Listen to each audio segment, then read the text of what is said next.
নমস্কার বন্ধুরা। 31শে মে 2024 সালের বাংলায় ঢুকে পড়ল বর্ষা।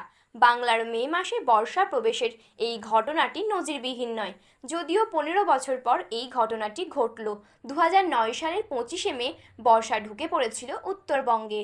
তারও আগে 2006 এবং 2007 সালেও বাংলায় বর্ষা এসেছিল মে মাসেই। আলিপুর আবহাওয়া দফতরের আবহাওয়াবিদ সৌরিশ বন্দ্যোপাধ্যায় বলেন, মে মাসে বাংলায় বর্ষা আসার ঘটনাটি নজিরবিহীন নয়। এর আগেও উত্তরবঙ্গে মে মাসে দক্ষিণ পশ্চিম মৌসুমি বায়ু পৌঁছে গিয়েছিল।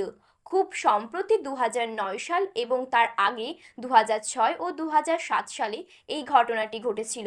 আজ রবিবার আগামী কয়েক ঘন্টার মধ্যেই বজ্রবিদ্যুৎ সহ ঝড় বৃষ্টির পূর্বাভাস রাজ্যের কয়েক জেলায়।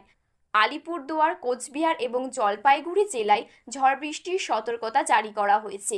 বজ্রবিদ্যুৎ সহ হালকা থেকে মাঝারি বৃষ্টির সতর্কতা।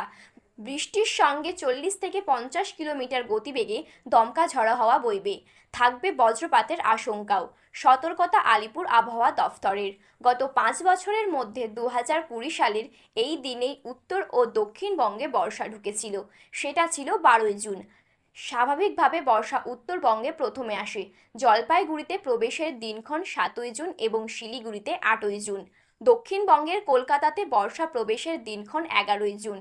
এবার এক নজরে দেখে নেওয়া যাক গত 5 বছরে বর্ষা উত্তরবঙ্গ ও দক্ষিণবঙ্গে প্রবেশ করেছিল। 2019 সালে 16ই জুন উত্তরবঙ্গে বর্ষা ঢোকে। সে বছর দক্ষিণবঙ্গে বর্ষা প্রবেশ করেছিল 20ই জুন। 2020 সালে উত্তরবঙ্গ ও দক্ষিণবঙ্গে 12ই জুন বর্ষা ঢোকে। 2021 সালে উত্তরবঙ্গে 6ই জুন এবং দক্ষিণবঙ্গে 11ই জুন দক্ষিণ পশ্চিম মৌসুমি বায়ু বা বর্ষার প্রবেশের দিন ছিল।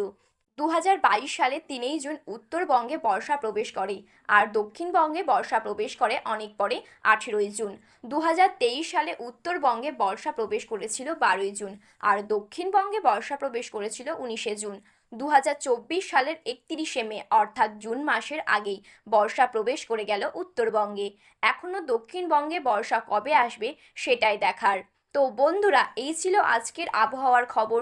এই রকম আবহাওয়ার খবর সবার প্রথমে পেতে হলে আমাদের চ্যানেলটি সাবস্ক্রাইব করে পাশে থাকা বেল বাটনটি অল করে রেখে দেবেন।